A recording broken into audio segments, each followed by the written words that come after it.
Bismillah ya, kita mulai membahas tentang falsafah yin yang ini.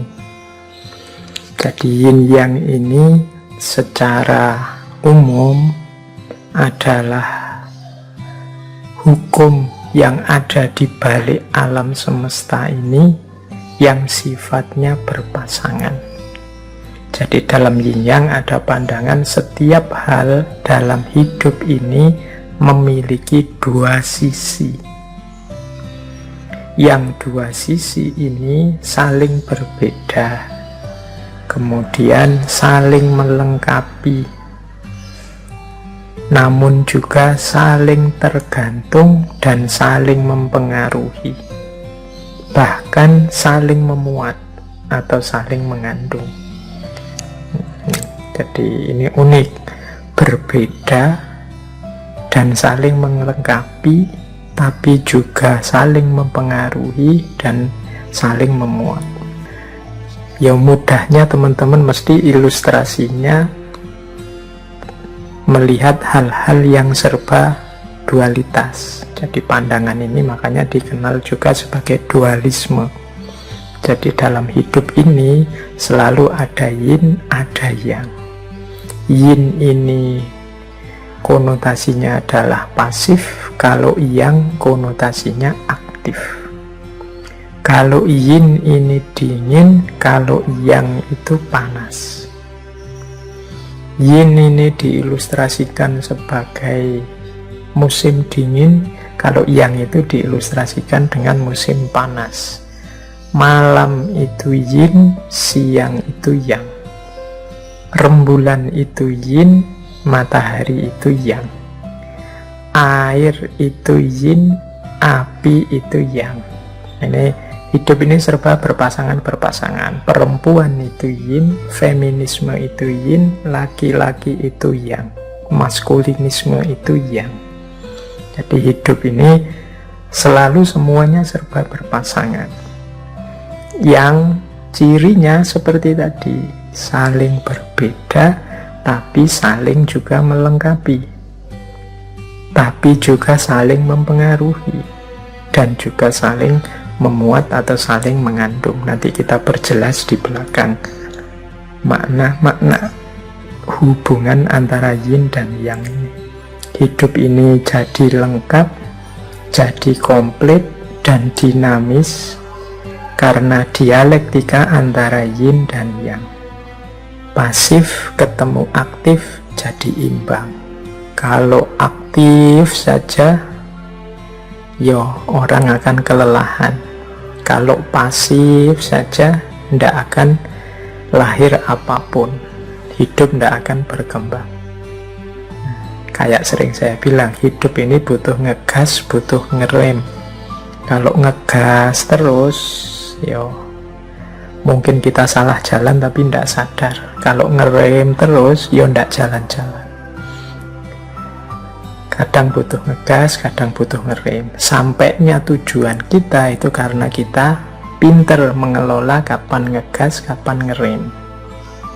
Kita hidup dengan cerdas, ngerti kapan harus pasif, kapan harus aktif, kapan harus mengedepankan femininitas, kapan kita memerlukan maskulinitas. Dalam hidup itu selalu ada pasangan-pasangan, selalu ada dinamika yang lahir dari hubungan antara pasangan ini. Oke, nanti kita jelaskan detailnya, tapi dasarnya ini. Dalam prakteknya, teori yin yang ini itu secara umum dipahami dengan dua versi. Ada pemahaman yin yang itu nanti sebagai energi vital yang ada di alam. Nanti teman-teman mungkin pernah dengar istilah qi atau chi.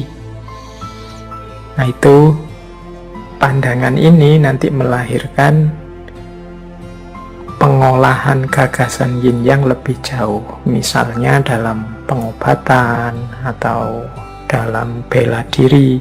Teman-teman mungkin pernah lihat filmnya atau dengar ceritanya tentang Tai Chi misalnya, itu mengelola energi vital. Atau pengobatan-pengobatan dari Tiongkok yang terkenal sekali, ini memanfaatkan pandangan tentang yin yang, apa yang kita makan, apa yang kita konsumsi, kemudian apa yang harus kita lakukan dalam hidup ini biar energi vital kita lancar, dan seterusnya. Ada juga yang memaknai yin yang itu sebagai xingxi. Xingxi itu objek yang konkret, seperti tadi rembulan gandengannya matahari, kemudian air gandengannya api. Ini kan objek-objek yang konkret. Kalau yang energi vital tadi ya misalnya hal yang pasif dalam diri kita dan hal yang aktif dalam diri kita, bagaimana cara mengelolanya, bagaimana mengendalikan dorongan-dorongan aktif, dorongan-dorongan pasif dalam diri kita. Oke, nanti kita uraikan agak panjang dengan menjelajahi beberapa kebijakan-kebijakan hidup yang menjadi buah dari yin yang ini. Tapi intinya itu. Jadi dia ini, hidup ini selalu ada dua hal berpasangan yang saling mempengaruhi, saling memuat, saling melengkapi, saling tergantung. Baik, sebelum masuk ke penerjemahannya dalam kebijaksanaan hidup, kita pelajari pelan-pelan yin yang ini. Kita ambil dari beberapa ajarannya Lao Tzu, Tao Te Ching. Kita lihat ya beberapa untuk memperjelas tadi, mungkin yang saya sampaikan di awal masih belum begitu jelas maksudnya. Nah, ini menurut saya penjelasan yang mudah tentang yin yang dari Tao Te Ching, meskipun nanti banyak bagian-bagian yang perlu direnungi lebih dalam. Di bawah langit, semua orang dapat melihat keindahan sebagai indah hanya karena ada yang jelek. Semua orang mengetahui kebaikan sebagai baik hanya karena ada yang buruk. Oleh karena itu, memiliki dan tidak memiliki itu muncul secara bersamaan. Kesulitan dan kemudahan itu saling melengkapi. Nah, jadi kalau menurut tulisannya Lao Tzu ini, jadi hidup ini yang tadi pasangan hitam dan putih, cakep dan jelek, kemudian kaya dan miskin, ini kan dua hal yang kontras, satu hitam satu putih, satu positif satu negatif.